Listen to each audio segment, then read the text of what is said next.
Allu Arjun Pushpa teaser కొద్దిసేపటి క్రితం రావడం, ఇండియా వైడ్ కూడా ఇప్పుడు ఆ టీజర్ గురించే మాట్లాడుకోవడం అనేది నిజంగా ఫస్ట్ ఆఫ్ ఆల్ అల్లు అర్జున్కి మనం ఛానల్ తరఫున పుట్టినరోజు శుభాకాంక్షలు. ఎంత ప్రైడ్గా ఎదుగుతున్నాడు అతను తెలుగు సినిమాకి. కేవలం నెపోటిజం అనేసి నేను కూడా చాలా యాంటీ నెపోటిజంకి, కానీ ఇట్లాంటి ప్రొడక్ట్స్ నెపోటిజంలోంచి వస్తే నోరు మూసుకుని సపోర్ట్ చేయాల్సిందే అనే సిచ్యువేషన్ తీసుకొచ్చాడు అల్లు అర్జున్.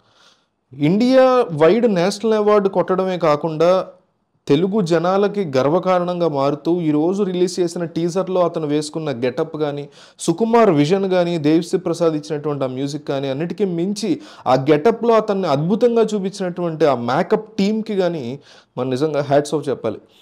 ఈ గెటప్ ఏంటి, దీని వెనక నిజంగా ఇట్లాంటి గెటప్స్ జరుగుతాయని, గంగమ్మ తల్లి జాతర తిరుపతిలో జరుగుతుందని మనందరికీ తెలుసు. అయితే ఈ జాతర వెనక ఉన్నటువంటి కొన్ని నిజాలేంటి, ఈ జాతర ఎట్లా జరుగుతుంది, ఎందువల్ల వీళ్ళు ఇట్లా ఆడవేషాలు వేసుకుంటారు మగవాళ్ళందరూ చాలామంది అనేది మన ఈ వీడియోలో.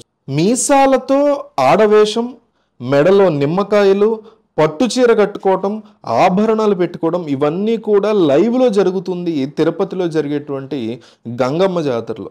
వీళ్ళందరూ ఇట్లా ఎందుకు చేస్తారు అనే దానికంటే ముందు అసలు గంగమ్మ జాతర చెయ్యటానికి వీళ్ళు ఎంచుకున్నటువంటి కారణాలేంటి, ఎందువల్ల ఈ జాతర వచ్చింది అనేది మనం అబ్జర్వ్ చేద్దాం. ఈ జాతర దాదాపు మనకి ఎన్నో సంవత్సరాల నుంచి, స్వతంత్రం వచ్చాక ఎన్నో సంవత్సరాల నుంచి జరుగుతుంది.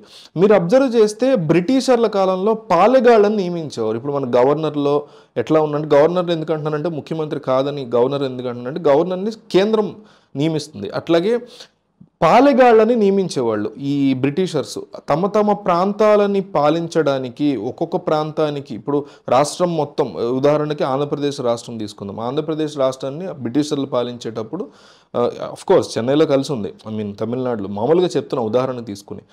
సో ఈ ప్రాంతంలో చిత్తూరు ఏరియాకి సంబంధించి, తిరుపతి ఏరియాకి సంబంధించి ఒక పాలెగాడు, అటు విజయవాడకి సంబంధించి, అటు వైజాగ్కి సంబంధించి, లేకపోతే అటు కర్నూలుకి సంబంధించి, ఇట్లాంటి ప్రాంతాల్లో పాలెగాళ్ళని నియమించుకుంటూ వెళ్ళేవారు బ్రిటిషర్లు. ఈ పాలెగాళ్ళు కొంతమంది మంచిగా ఉండేవారు, ఎక్కువ శాతం దుర్మార్గులు ఉండేవారు. అందులోనూ ఇంకొంతమంది పాలెగాళ్ళు ఇదే బ్రిటిషర్ల మీద పోరాటం చేసిన వాళ్ళు కూడా ఉన్నారు. అందులో ఒక వ్యక్తే నరసింహారెడ్డిని వింటూ ఉంటాం మనం, సైరా నరసింహారెడ్డి సినిమా కూడా వచ్చింది. సో ఇట్లా డిఫరెంట్ పీపుల్ ఉంటారు. వీళ్ళల్లో ఒక పాలెగాడు అత్యంత క్రూరంగా, తిరుపతి ప్రాంతంలో ఉన్నటువంటి పాలెగాడు అత్యంత క్రూరంగా తన ఊళ్ళో ఉన్న, తన చుట్టుపక్కల ప్రాంతాల్లో, జిల్లాల్లో, మండలాల్లో, చిన్న చిన్న ఊళ్ళలో ఉన్న ప్రతి అందమైన అమ్మాయి తనతో పడుకోవాలని పెద్ద కండిషన్ పెట్టేవాడు. ఆ ఊరికి ఏదైనా ఇవ్వాలంటే ఆ ఊర్లో ఉన్న ప్రతి ఆడపిల్ల, అందమైన ఆడపిల్ల వచ్చి తనతో పడుకోవాలని కండిషన్ పెట్టేవాడు. ముఖ్యంగా ఆ ఆడపిల్ల పెళ్ళైన తర్వాత ఖచ్చితంగా ఫస్ట్ నైట్కి ముందు తనతో అనుభవించిన తర్వాతే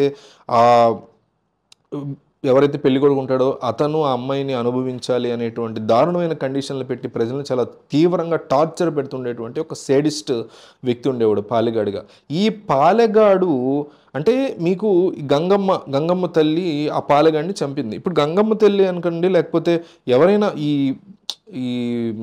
లోకల్ విలేజ్ గ్రామ దేవతలు అంటుంటారు కదా, వీళ్ళు ఎవరంటే వీళ్ళు నిజంగా మనుషులు. ఈ మనుషులు ఏం చేస్తారంటే వీళ్ళు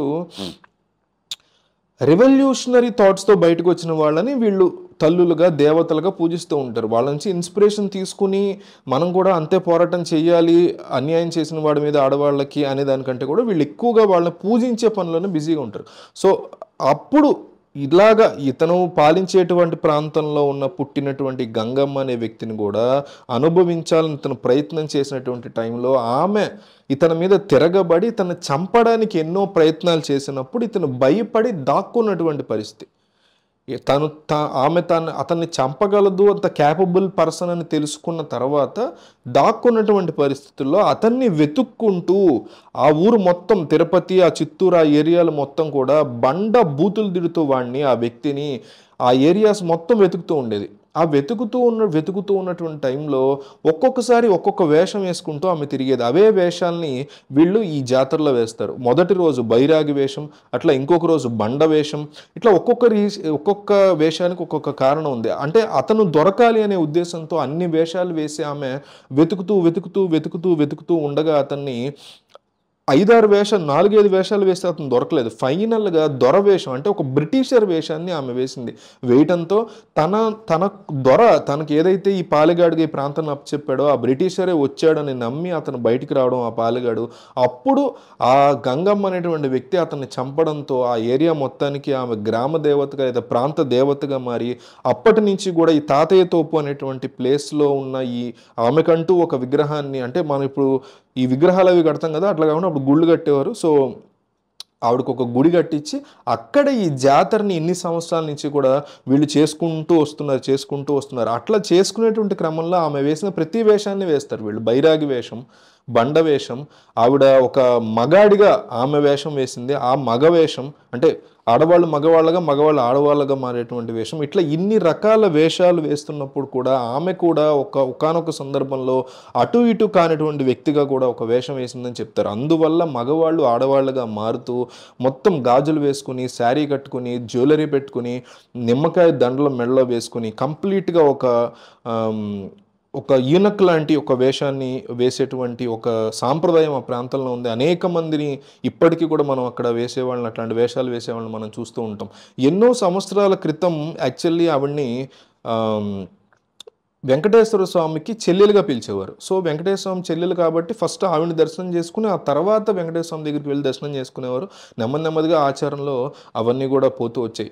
సో ఈ ప్రాంతంలో ఉన్నటువంటి వాళ్ళందరూ కూడా ఆమెని ఈ అత్యాచారాల నుంచి, దారుణమైనటువంటి పరిస్థితుల నుంచి కాపాడినటువంటి దేవతగా ఆవిడని కాపాడుతూ ఉంటారు. ప్రతి ఏడాది మే నెలలో ఈ యొక్క జాతర జరుగుతూ ఉంటుంది. ఇప్పుడు నెక్స్ట్ మంత్ మొదలవబోతుంది. మే 9వ తారీఖు నుంచి ఈ జాతర ఉంటుంది.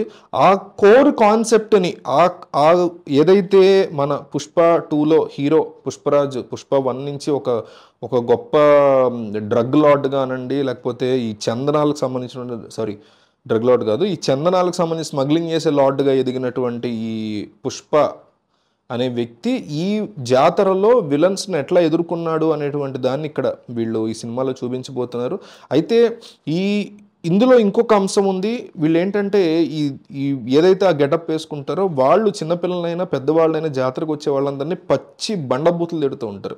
అప్పట్లో మీకు చెప్పాను కదా, పాలెగాడిని వెతుకుతూ ఆమె అట్లాగే తిడుతూ తిరిగేది రోడ్ల మీద, అప్పటి ఊర్ల నిండా అడవుల నిండా అని. అట్లాగే ఇప్పుడు వీళ్ళు కూడా ఆ గెటప్ వేసుకున్నప్పుడు వచ్చే వాళ్ళందరినీ తిడుతూ ఉంటారు, కానీ ఎవరు కూడా పట్టించుకోరు, దాన్ని చాలా లైట్ తీసుకుంటారు. గుడిలో కూడా అట్లా ఆమె ఆ గెటప్ వేసుకున్న వాళ్ళందరూ కూడా పూనకం వచ్చినట్టే ఫీల్ అవుతారు. సో ఎవరు కూడా ఏమనరా గెటప్ వేసుకున్న వాళ్ళని. ఇది కూడా సినిమాలో ఇన్వాల్వ్ చేయబోతున్నాడు సుకుమార్ అని తెలుస్తోంది. సో ఒక మంచి పాయింట్ని తీసుకున్నట్టుగానే ఉంది సుకుమార్. ఈ గెటప్ వెనక ఎటువంటి రీజనింగ్ ఇస్తాడు, దీనికి సంబంధించి ఎట్లాంటి సీన్లని బిల్డ్ చేస్తాడు. దేవిశ్రీ ప్రసాద్ ఇప్పటికీ అసలు అద్భుతమైనటువంటి మ్యూజిక్ ఇచ్చాడు. ఇందాకే చెప్పాను, whole credit goes to the makeup people. ఎవరైతే అల్లు అర్జున్ అంత అద్భుతంగా తయారు చేశారో కంప్లీట్ క్రెడిట్ వాళ్ళకి వెళ్తుంది. ఆ తర్వాత సుకుమారు, అల్లు అర్జున్, డిఎస్పి వీళ్ళందరూ వస్తారు. సో ఒక ఎక్సలెంట్ పాయింట్ని తీసుకోబోతున్నారు. థియేటర్లో మంచి హై ఇవ్వబోతుంది ఈ పాయింట్. సో దీని వెనకాల అసలు ఏముందని చెప్పడం కోసం నేను ఈ వీడియో చేశాను. తెలిసిన వాళ్ళందరికీ ఈ వీడియోని షేర్ చేయండి. Thank you.